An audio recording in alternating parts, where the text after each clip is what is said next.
अक्सर हम सोचते हैं कि प्यार होने के लिए सालों का वक्त लगता है, एक दूसरे को जानना पड़ता है।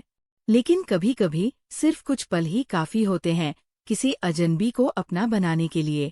आज की कहानी है छाया की, एक 19 साल की चुलबुली लड़की, जिसने कभी सोचा भी नहीं था कि उसकी दीदी के ससुराल में बिताए वो 3 दिन उसकी जिंदगी के सबसे खूबसूरत पन्ने बन जाएंगे।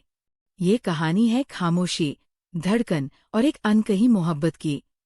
छाया जब अपनी दीदी के घर पहुंची तो घर का माहौल थोड़ा गंभीर था। दीदी अपनी सासू माँ की सेवा में लगी थी और जीजा जी शहर से बाहर थे। छाया का काम बस घर का थोड़ा ध्यान रखना और दीदी का हाथ बटाना था। शाम हो चुकी थी। छाया बोर होकर छत टेरेस पर चली गई।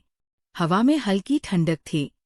उसने अपनी शॉल को कंधों पर ठीक किया और रेलिंग पर झुककर नीचे गली को देखने लगी। दीदी का घर और पड़ोस वाला घर बिल्कुल सटा हुआ था, इतना करीब कि अगर कोई चाहे तो एक छत से दूसरी छत पर आराम से कूद जाए। तभी छाया को गिटार की हल्की सी धुन सुनाई दी। उसने चौंक कर बगल वाली छत की तरफ देखा। वहां सीमेंट की पानी की टंकी के पास एक लड़का बैठा था। डेनिम जीन्स और काली टी शर्ट पहने वो अपनी ही धुन में खोया था। उसका नाम आर्यन था। छाया उसे बस देखती रह गई। उसे पता ही नहीं चला कि कब आर्यन ने गिटार बजाना बंद कर दिया और उसकी नजरें सीधे छाया पर आ गई। जैसे ही दोनों की नजरें मिली, एक अजीब सा करंट दौड़ गया। छाया घबरा गई। उसने तुरंत अपनी नजरें नीचे कर ली और पलटकर तेज कदमों से सीढ़ियों की तरफ भाग गई। लेकिन सीढ़ियां उतरते वक्त उसका दिल इतनी जोर से धड़क रहा था कि उसकी आवाज उसे अपने कानों में सुनाई दे रही थी। वो एक डर था या एक मीठा सा एहसास, छाया समझ नहीं पाई। अगली सुबह छाया के दिमाग में वही चेहरा घूम रहा था। वो आंगन में तुलसी को पानी दे रही थी कि तभी दरवाजे की घंटी बजी। दीदी किचन में थी तो छाया ने दरवाजा खोला। सामने वही लड़का खड़ा था, आर्यन। दिन की रोशनी में वो और भी ज्यादा आकर्षक लग रहा था। उसकी आंखों में एक अजीब सी गहराई थी। आर्यन ने एक खाली कटोरी आगे बढ़ाई और बहुत ही नम्रता से बोला, वो माँ ने थोड़ी चीनी मंगवाई है, हमारे घर खत्म हो गई है। छाया की आवाज जैसे गले में ही अटक गई। उसने कांपते हाथों से कटोरी ली। जी, अभी लाई। जब वो चीनी का डिब्बा लेकर वापस आई और चीनी उस कटोरी में डाली तो गलती से उसकी उंगलियां आर्यन की उंगलियों से छू गई। छाया ने एकदम से हाथ पीछे खींच लिया।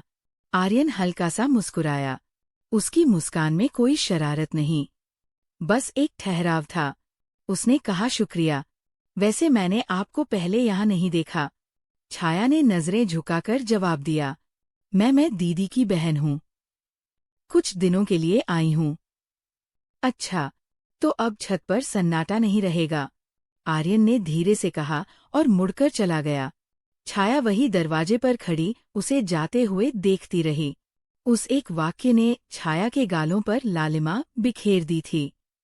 तीसरे दिन मौसम ने करवट ली। शाम होते होते आसमान काला पड़ गया और मूसलाधार बारिश शुरू हो गई। पूरे मोहल्ले की लाइट चली गई थी। घर में इन्वर्टर भी डाउन हो चुका था। दीदी अस्पताल में थी सास के पास और घर पर छाया अकेली थी। अंधेरे से उसे डर लगता था। वो ड्राइंग रूम में सोफे पर सिकुड़कर बैठी थी। बाहर बिजली कड़क रही थी। तभी किसी ने दरवाजा खटखटाया। छाया ने डरते डरते दरवाजा खोला। बाहर आर्यन खड़ा था, हाथ में एक बड़ा सा इमरजेंसी लैंप ली। वो बारिश में भीग चुका था। उसके बालों से पानी टपक रहा था। मुझे लगा तुम अकेली हो और अंधेरा है, ये लैंप रख लो, आर्यन ने कहा। छाया ने उसे अंदर आने का इशारा किया। बाहर तूफान था, लेकिन अंदर एक अजीब सी शांति। छाया ने कहा, आप भीग गए हैं, मैं तौलिया लाती हूँ। जब छाया लौटी तो आर्यन सोफे पर बैठा था। छाया ने पूछा, चाय पिएंगे अदरक वाली? आर्यन ने मना नहीं किया। मोमबत्ती की मध्यम रोशनी में दोनों ने चाय पी। उस दिन पहली बार ढेर सारी बातें हुई। छाया ने बताया कि उसे पुरानी हिंदी कहानियां पढ़ना पसंद है और आर्यन ने बताया कि वो एक फोटोग्राफर बनना चाहता है। बातों बातों में आर्यन ने छाया की तरफ देखा और कहा, तुम्हारी आंखें बहुत कुछ बोलती है छाया। बिल्कुल किसी कहानी की तरह छाया का दिल जोरों से धड़कने लगा।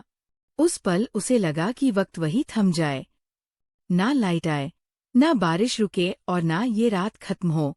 जाते वक्त आर्यन ने अपना नंबर एक पर्ची पर लिखकर टेबल पर रख दिया और कहा, अगर कभी अंधेरे से डर लगे तो बता देना। अगली सुबह दीदी और जीजाजी घर आ गए। छाया के जाने का वक्त हो गया था। बैग पैक करते हुए उसकी नज़र बार बार उस पर्ची पर जा रही थी जिस पर आर्यन का नंबर लिखा था। उसने वो नंबर अपने फ़ोन में सेव तो कर लिया था, लेकिन कॉल करने की हिम्मत नहीं जुटा पाई थी। गाड़ी बाहर खड़ी थी। छाया ने भारी कदमों से घर के बाहर कदम रखा। उसकी नज़रें पागलों की तरह आर्यन को ढूंढ रही थी। छत पर, बालकनी में, खिड़की पर, लेकिन वो कहीं नहीं था। छाया का दिल बैठ गया। क्या वो बिना उसे देखे चली जाएगी? क्या वो चाय वाली रात बस एक इत्तेफाक थी? वो गाड़ी में बैठी। गाड़ी स्टार्ट हुई। जैसे ही गाड़ी गली के मोड़ पर पहुंची, छाया ने शीशे से पीछे देखा। वहां नुक्कड़ पर आर्यन खड़ा था। शायद वो जानबूझकर सामने नहीं आया था क्योंकि जीजाजी वहां थे। उसने छाया की गाड़ी को देखते हुए अपना हाथ दिल पर रखा और हल्का सा सिर हिलाया, जैसे कह रहा हो, मैं यहीं हूं। छाया की आंखों में आंसू आ गए, लेकिन होठों पर एक मुस्कान थी। सफर में छाया ने अपने फोन की स्क्रीन देखी। एक नया मैसेज आया था। सेंडर एरियन मैसेज में लिखा था, ये 3 दिन मेरी जिंदगी के सबसे खूबसूरत दिन थे। जल्दी आना दीदी के घर। छाया ने फोन सीने से लगा लिया। उसे पता था कि ये अंत नहीं है, ये तो बस शुरुआत है एक नई कहानी की। वो घर वापस जा रही थी, लेकिन अपना दिल वहीं उस बारिश वाली गली में छोड़ आई थी। दोस्तों, प्यार कभी बताकर नहीं आता, वो बस चुपके से आता है और आपकी पूरी दुनिया बदल देता है। क्या आपके साथ भी कभी ऐसा हुआ है कि किसी अजनबी से मिलकर आपको लगा हो कि आप उसे सदियों से जानते हैं? अपनी कहानी हमें कमेंट्स में ज़रूर बताएं। अगर आपको छाया की ये दास्तान पसंद आई तो वीडियो को लाइक करें और हमारे चैनल को सब्सक्राइब करें। मिलते हैं अगली प्रेम कहानी के साथ। उसकी तारीफ ने मेरे अंदर सोई हुई औरत को जगा दिया। मैंने मुस्कुराते हुए पूछा, सिर्फ चेहरा देख रहे थे या कुछ और भी? उसका चेहरा लाल हो गया, लेकिन उसने नजरों से हामी भर दी। उस दोपहर घर की दीवारों के बीच हम दोनों के बीच की सामाजिक दूरियां मिटने लगी थी। मैं मिसेज शाइबा हूँ। मेरी शादी को अभी मुश्किल से 1 साल ही हुआ है। मेरे शौहर की पोस्टिंग यहाँ से दूर दूसरे शहर में है, जिसकी वजह से वो हर सोमवार को अपनी नौकरी पर चले जाते हैं और जुम्मे शुक्रवार की शाम को ही घर लौट पाते हैं। हफ्ते के बाकी 5 दिन मैं इस बर्थडे से घर में बिल्कुल अकेली रहती हूँ। मेरे इस अकेलेपन में अगर कोई मेरा साथी है तो वह है मेरा मोबाइल, घर का टीवी और मेरा लैपटॉप। दिन रात बस इन्हीं बेजान चीजों के सहारे मैं अपना मन बहलाने की कोशिश करती हूँ। लेकिन इंसान की कमी तो इंसान ही पूरी कर सकता है। मेरी उम्र 24 साल है। लोग कहते हैं कि मेरा रंग दूध जैसा गोरा है, चेहरा गोल और बाल कमर तक लंबे हैं। अपनी जवानी और खूबसूरती को मैं आईने में निहारती हूँ तो सोचती हूँ कि यह किसके लिए है। जब देखने वाला ही पास ना हो तो सजना संवरना भी फीका लगता है। मैं खुद को हमेशा साफ सुथरा और आकर्षक रखती हूँ, क्योंकि मुझे खुद को अच्छा महसूस कराना पसंद है।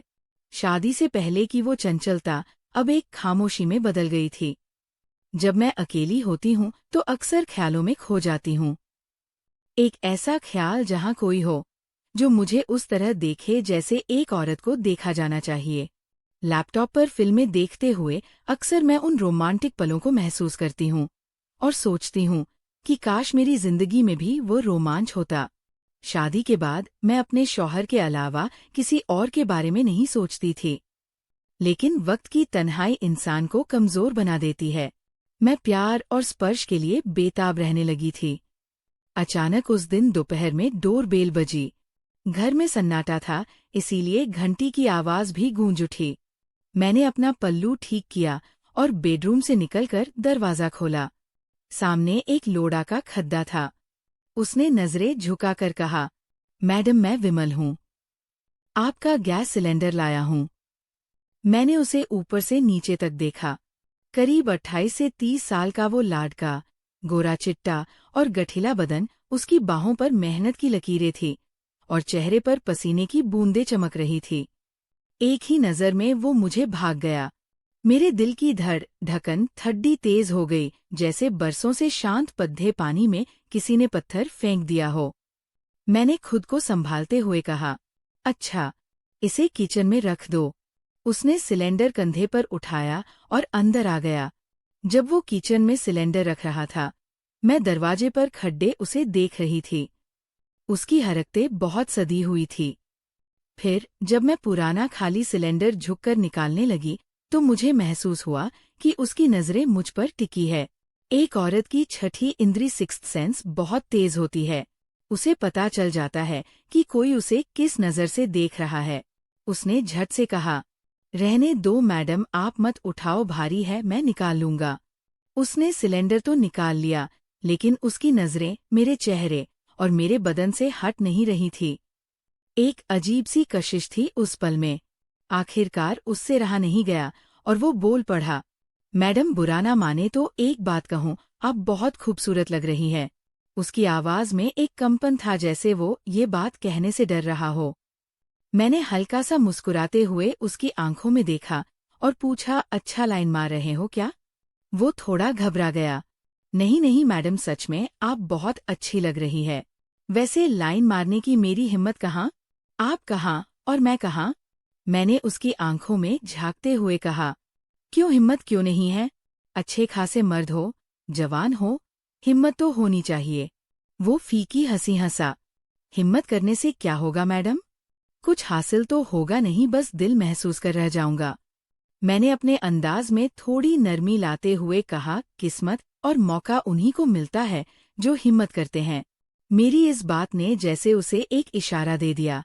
उसने एक कदम आगे बढ़ाया और बोला, मैडम अगर आप नाराज ना हो तो मेरा मन कर रहा है कि मैं आपसे बात करूं। आपके पास 2 पल रुकूं। मैं समझ रही थी कि बात अब सिर्फ सिलेंडर की नहीं रह गई थी।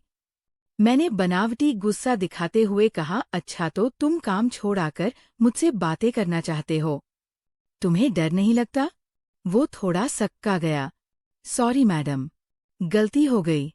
बस आपको देखकर अच्छा लगा तो कह दिया, मैं चलता हूँ। वो पलटने ही वाला था कि मैंने उसे रोक लिया। मेरा अकेलापन आज मुझसे जीत गया था। मैंने कहा, रुको विमल, इतनी जल्दी क्या है? अंदर आओ, पानी पीकर जाना। मैंने दरवाजा अंदर से बंद कर लिया।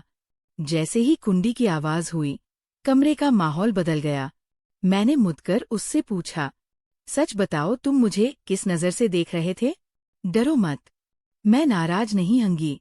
उसने अपनी बेबाकी से जवाब दिया, मैडम मैं आपकी खूबसूरती देख रहा था। आप किसी हीरोइन से कम नहीं लगती। उसकी तारीफ ने मेरे अंदर सोई हुई औरत को जगा दिया। मैंने मुस्कुराते हुए पूछा, सिर्फ चेहरा देख रहे थे या कुछ और भी? उसका चेहरा लाल हो गया, लेकिन उसने नजरों से हामी भर दी। उस दोपहर घर की दीवारों के बीच हम दोनों के बीच की सामाजिक दूरियां मिटने लगी थी। मैंने उसकी झिझक तोड़ने के लिए उसका हाथ पकड़ा। उसका हाथ सख्त और गर्म था। मैंने कहा, शर्माओ मत। आज मैं कोई मैडम नहीं हूँ और तुम कोई डिलीवरी बॉय नहीं।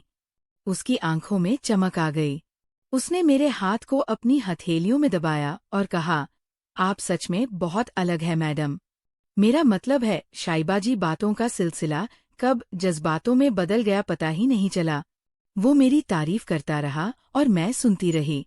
मेरे अकेलेपन को जैसे आवाज मिल गई थी। विमल ने धीरे से मेरे कंधे पर हाथ रखा। उसका स्पर्श बिजली जैसा था। उसने कहा, आज तक किसी ने मुझे इतना अपनापन नहीं दिया। मैंने उसकी आंखों में देखा, जिनमें अब डर की जगह चाहत थी। मैंने कहा, तो अब तुम मुझे वह महसूस कराओ जो मैं महीनों से महसूस नहीं कर पाई। उस दोपहर हमने वक्त की परवाह नहीं की।